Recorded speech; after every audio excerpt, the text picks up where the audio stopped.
Now we have DeYoung, and he will be speaking on the Lake Urban Watershed Project, a multi-scale approach to conservation. Zach has been a watershed coordinator with the Polk Soil and Water Conservation District for the past 8.5 years. He has worked on various watershed projects in both the ag and urban setting.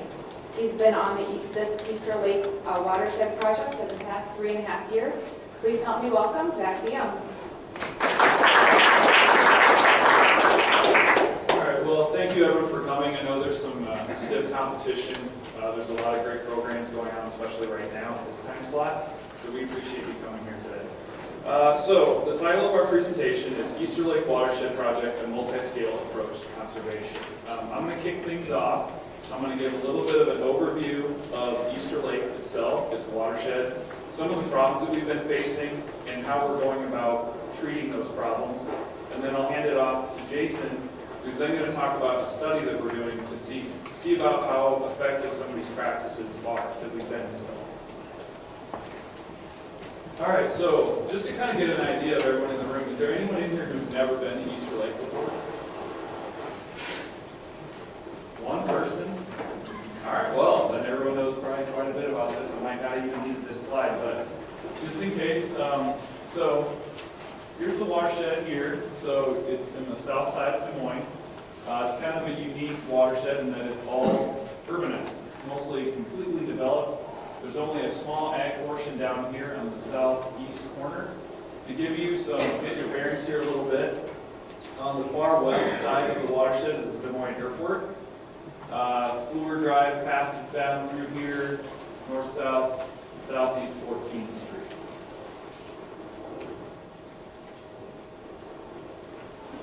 All right, so just kind of a brief history of the area. It's a 6,400 acre watershed, and it was actually the location of the last operating coal mine in Polk County. It closed back in 1959. So kind of a fun fact is that still to this day, there's some certain portions around the shoreline where if it's been raining and you were to run around barefoot, I've heard that you can actually burn your feet because of how low the pH is, still from all the old mine tailings. Back after the coal mine closed back in 1959, it was originally going to be the site of a landfill. Well, obviously, if you lived in that area and that was your backyard, you probably wouldn't want a landfill in your backyard. So these neighborhood associations got together and they lobbied to have it turned into a lake. So the lake was actually created back in 1967, and the park opened in 1969. It's currently surrounded by about 460 acres of park ground that's managed by Polk County Conservation. And it actually receives almost 500,000 visitors a year, so it's a very popular location right in the heart of the metro. So, since its creation, we've started to face some water quality issues. So most of you in here, these problems probably seem very similar to lakes you see all around the state. Even in the ag setting. I used to work on Big Creek Lake, and we had these same exact problems, but that was all ag drainage. This is in a city setting. So some of the things we're facing are sedimentation, high phosphorus levels, high bacteria. The lake had actually been taken over by a lot of undesirable fish species like carp and gizzard shad, and we've had a lot of frequent algae blooms. You can tell by this picture we took in one of the coves. You know, the water looks like chocolate milk. It doesn't look too enticing to go swimming or playing in it. So we knew we had some issues that we needed to fix. So we'll kind of start with some of the issues we have. So sedimentation. Up to a few years ago, we had actually lost a quarter of the lake volume, which is just, it's insane to think what would happen if we didn't do something about it. One of the times I actually first visited Easter Lake, we went to one of the bays by the covered bridge, and you can see the backs of carp sticking out of this bay that if you were just a, common visitor coming through, you would think the bay was probably 8 to 10 feet deep. In actuality, it was only about a half a foot deep. You can see Canada geese just walking right across this whole bay. So where's that sediment coming from? Most of it is coming from stream bank erosion. If any of you are familiar with Gator Creek, it's very typical to see 9 to 10 foot tall vertical banks that just, every time we get a huge rain come through, it's a very flashy stream due to all the impervious surfaces. So it turns from a low flow to a raging river in minutes. And that just tears these stream banks apart, and all that soil and sediment ends up right in Easter Lake. Another issue we have in the urban setting is everyone loves their yards, everyone loves putting fertilizers down. So, you know, if you over-fertilize your yard and it washes out during a rainstorm, it goes right in the storm sewer, right to Easter Lake. Another thing that people don't really think about, which is actually a huge pollutant, is grass clippings. It's one of the biggest pollutants we have in the urban setting.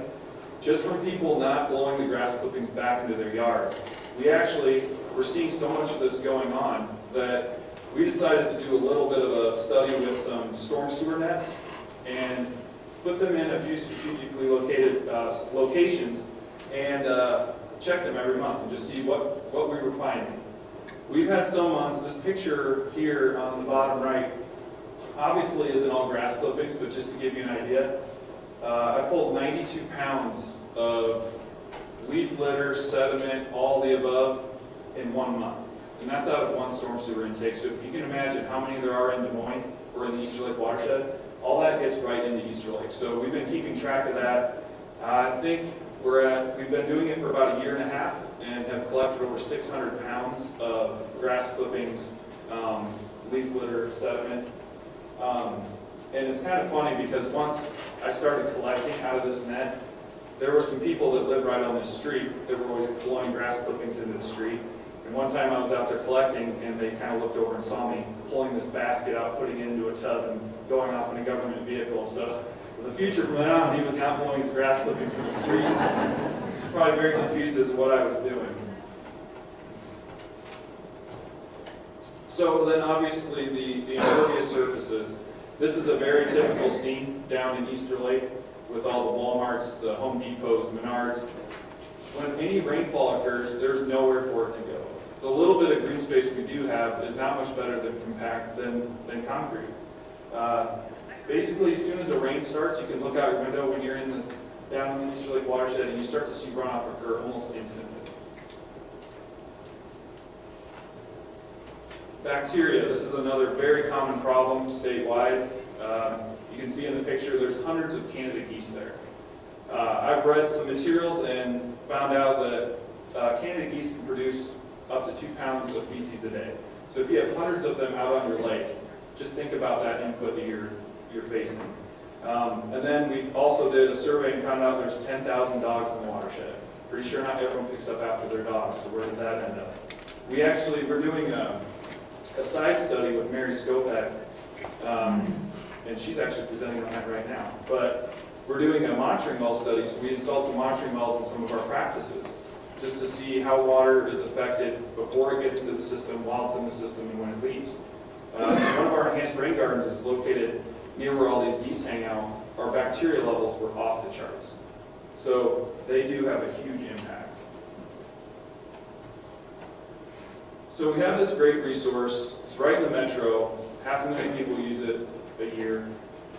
It threw up some red flags to all of us, all these partners you see listed here. We needed to do something about it. So back in about 2010, we had the NRCS do a stream study, and then we did basically a watershed study as well to figure out what the problems are, where they're located, what we can do about it. All these partners came together and formed a multi-million-dollar project to fix the issues. We wrote a 10-year watershed management plan, basically that takes you through step-by-step on how we can fix these problems and how we're going to do it. We had formed a technical advisory committee that was formed of all the partners we have listed here, and we also formed a citizen advisory committee so that you can get the input from people that actually live in the watershed itself. So this is just sort of a timeline, and in the handouts that we have given you guys, you can see the timeline in there as well. This kind of shows the breakdown of how we're going to approach this lake restoration. The way we've done it is we kind of started off, we made it into phases. So phase 1, we just completed recently, and that's basically our goal was to get the word out about the project and then focus on the residential setting, work with as many of the residents that live in the watershed as possible. We're just entering phase 2, and we're going to be changing our focus onto big box stores, some of those larger areas, Walmarts, Home Depots, and into the near future here. So to fix some of these issues, we're going to take you through kind of what we're doing now. How are we going to fix all these problems? So lake dredging. It's been all over the news that we've been dredging Easter Lake. We started, I believe, last May. Our goal was to remove about 600,000 cubic yards of sediment, with a main focus in a lot of the bays. A lot of those bays that I mentioned that were up about 6 inches deep, we're going to be deepening those to 8 to 10 foot deep. We currently have gotten about half of the dredging done, and the lake is now drawn down, and we're going to do a few other projects before continuing the dredging again. But basically, we have a barge that was in this picture here. It just kind of works its way through the bays, kind of like a big vacuum. And then we pumped it through a big pipe system under the river, through the woods, to a gravel pit. So along with that, we have some other structural improvements that we have planned. It's probably hard to see this map, but basically we're doing the dredging in the lake. We're also going to be revamping the spillway so that once we do rehabilitate the fish population, we don't have to worry about the migration of carp back into the system. We're doing a lot of fish habitat. We're doing shoreline stabilization work. We're also doing a lot of timber stand improvement work around the lake itself. And then you can see all these white circles there. Those basically represent some of the worst parts of the stream of Yater Creek that we found during the study, and that we're going to be targeting to do some stabilization work. So as far as street stabilization, it's pretty typical, like normal, that you see a lot around the state. It's taking those 10-foot tall vertical banks, peeling them back to a 3-1 slope, and using riprap, making sure you get the toe of the slopes secure. And then we also are doing a lot of grade stabilization, just to keep the grade of the stream bed in place. This actual project here we called YC14. It's along Spring Street. Just by doing this stretch, it was about 2,600 linear feet, and we're going to be reducing about 234 tons of sediment a year from getting to Easter Lake, so just with one structure. So this non-structural improvements, or as we call them, rainscaping practices, this is a big part of what I do as a watershed coordinator. I'm going to assume that a lot of people in here probably know what a lot of these practices are, but we do a lot of soil quality restorations, rain barrels, rain gardens, bioretention, permeable pavers. So in phase 1, our goal is to get the word out the best we could. So we did a lot of outreach. We had kickoff events. We had our big kickoff event out at the lake. We had over 700 people in attendance. We had legislative events. We had, I think in total, over 90 different events and presentations that we did. And we also did things like mailers. My coworker at the time that was putting together this mailer that focused on soil quality restorations, for instance, we wanted to send it out to the watershed residents just to generate some interest, to get some site visits going. And he approached me and said, well, how many should we send it out to? And if anyone knows me, my motto in life is anything worth doing is worth overdoing. So I said, we'll send it to everybody. So we sent it to everybody, and a couple days go by, and we didn't hear anything, and then all of a sudden our phones just lit up, and it was like we were hosting a telethon. We had everybody answering as many phone calls as we could. I was doing 4 or 5 site visits a day, but it was great. I mean, in the end, we've done over 350 site visits. We've installed over 150 practices in the watershed in 3 years. We have waiting lists that we can't even get to. We had a waiting list on permeable pavers that was 37 people long, and who knows if we'll even get to them all. But with those 150 practices that we've installed, we estimate we're treating about 6 million gallons a year of stormwater. And the way we're also able to get a lot of buy-in on this is we're able to, through the project, through the funders, we have a 75% cost share that we can use.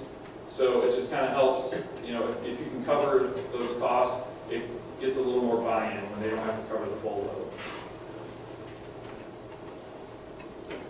So this map here shows all the practices to date that we've installed throughout the watershed.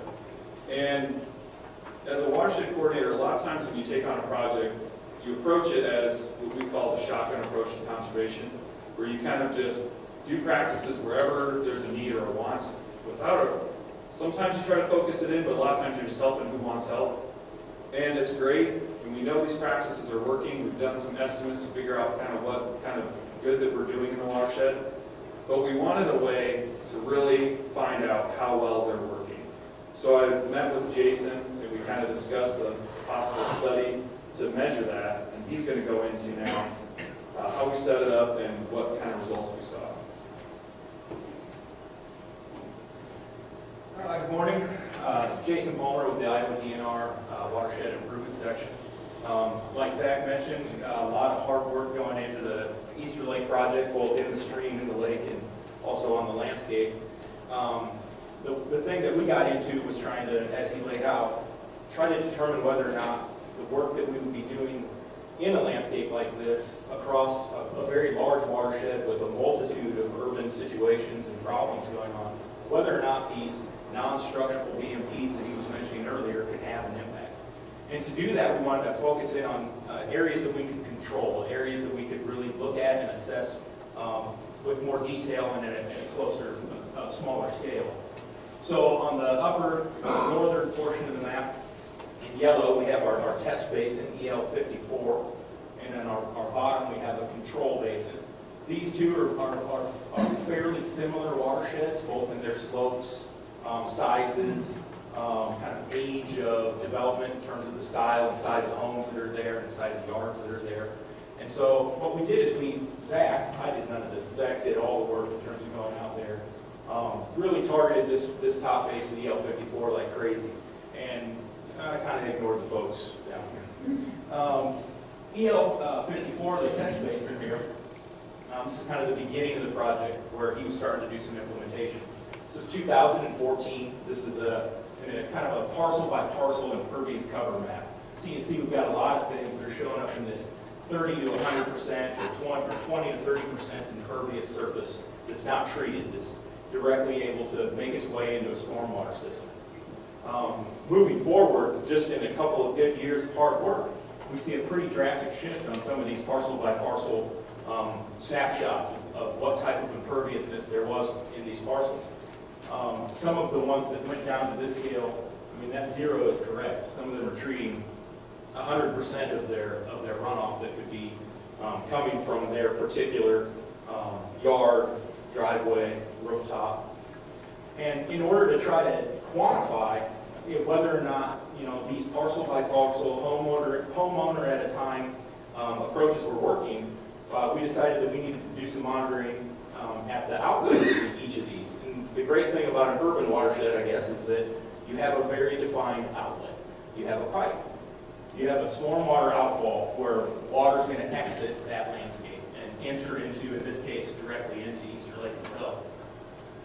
In order to accomplish our goals of trying to quantify what sort of change we could get over that period of time, we equipped each one of the outfalls with an ISCO 2150 area velocity flow meter, which is basically just this device that you strap into the pipe up here, and it sits in there, and what it is it's just it's a little device that has a transducer in it, which can give you the stage, the level of the water in the pipe, so you know how much water there is in that pipe. And then it also sends out a cloud that is basically like a radar, like maybe a cop would use to see how fast you're going down the road. It's measuring how fast those particles that are being carried in that water are going. It takes the average of those particles, and that's how you get your velocity. And so we can use this and set it up to collect on a very rapid interval so that we can tell how quickly the stream, or in this case pipe, is responding to a flow event, and then how much quantity of water is exiting that watershed, as that storm event takes place. And many in here might be familiar with sort of the hydrology of an urban watershed. Obviously, an urban watershed, it acts just like one might expect. Every year, as soon as it rains, it discharges. As soon as it stops raining, basically stops discharging. It's very rapid to respond to precipitation events, and this was consistent throughout the whole sampling time period.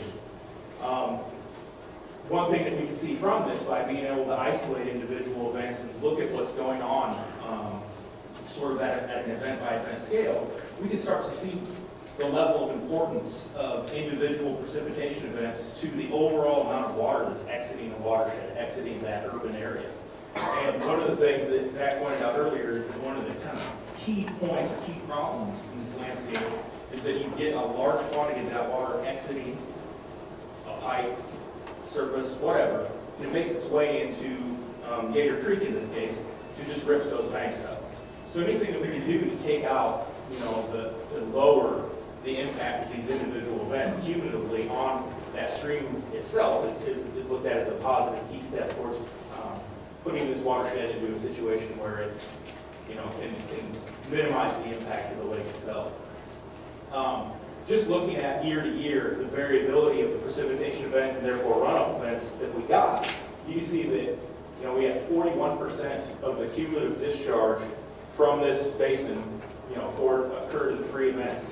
50% of the overall runoff the entire year happened in 3 quick events. 32% in 2016. So it's just really a direct reflection of both the combination of the landscape and the type of precipitation, driving the reaction of that landscape on a year-to-year basis.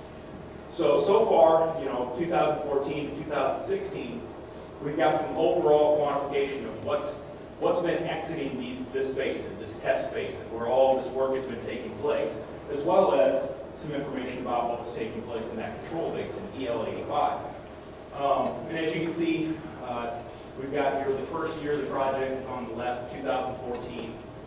This is basically 100% pre. There were a few practices that went in late fall of 2014, but very, very few. Most of that occurred pretty much towards the tail end of where any sort of precipitation was actually occurring that added to these overall numbers.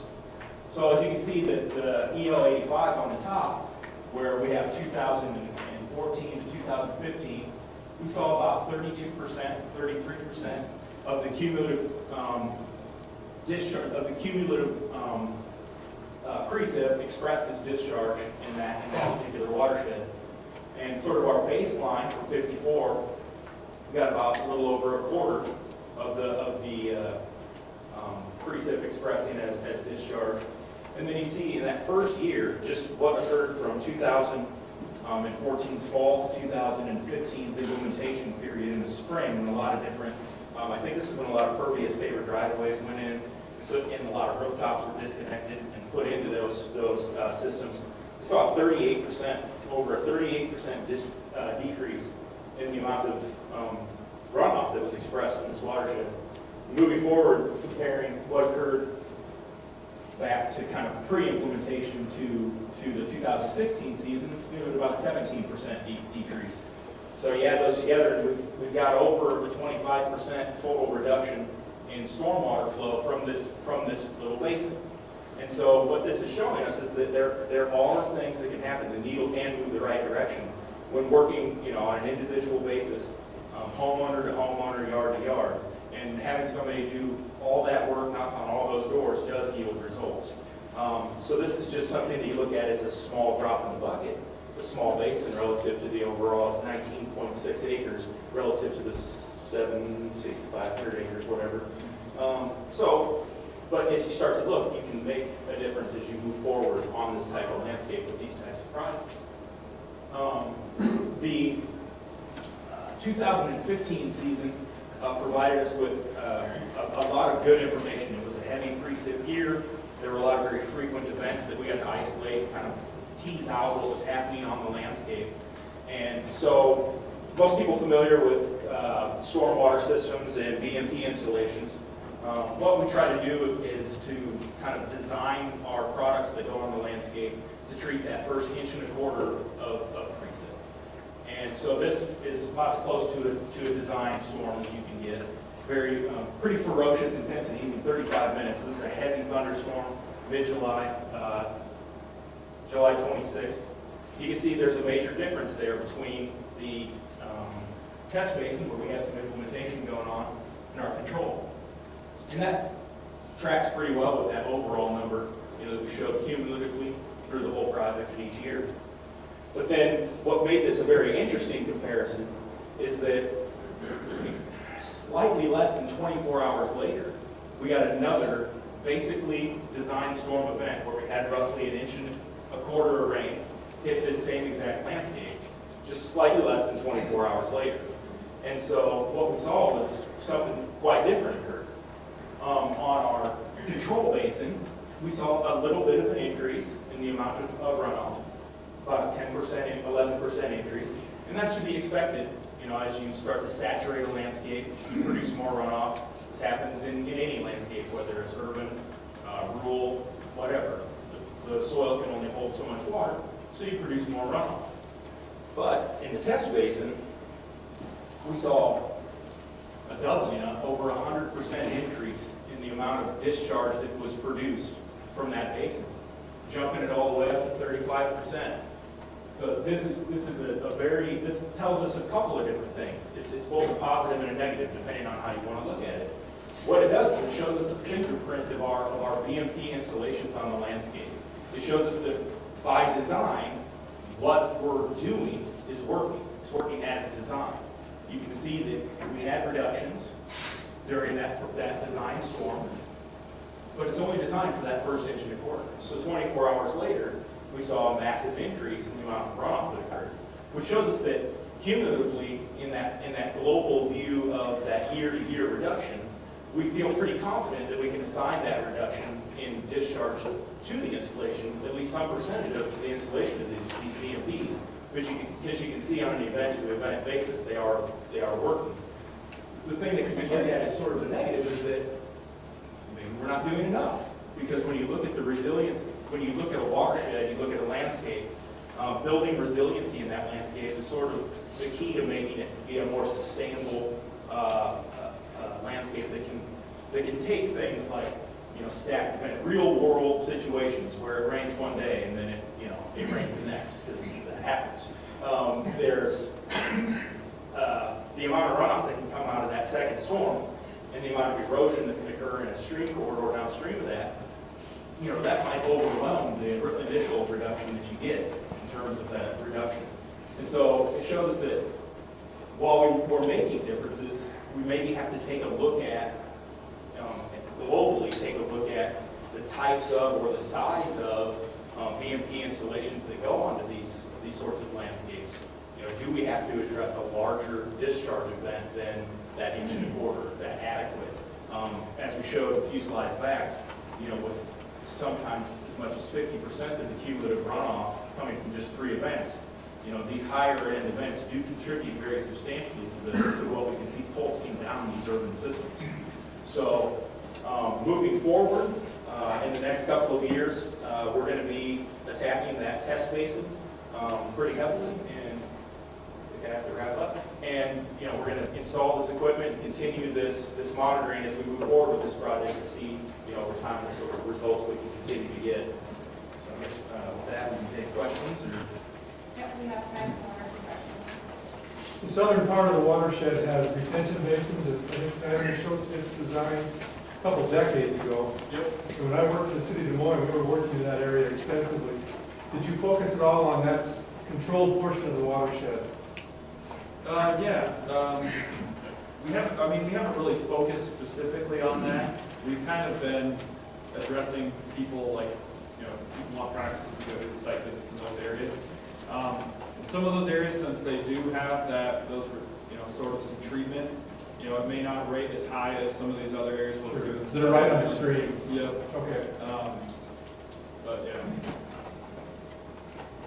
So with the rainscaping that you're practically going door to door to try to get everybody to start instituting, have you looked at all into the HOAs instituting regulations and policies within the areas, because most of those areas have a form of HOA in place, especially with all the new construction that's been booming in the last year and a half, or even with the city to try to institute some kind of building code within those areas to incorporate these landscape or these rainscaping practices on anything going forward with being constructed?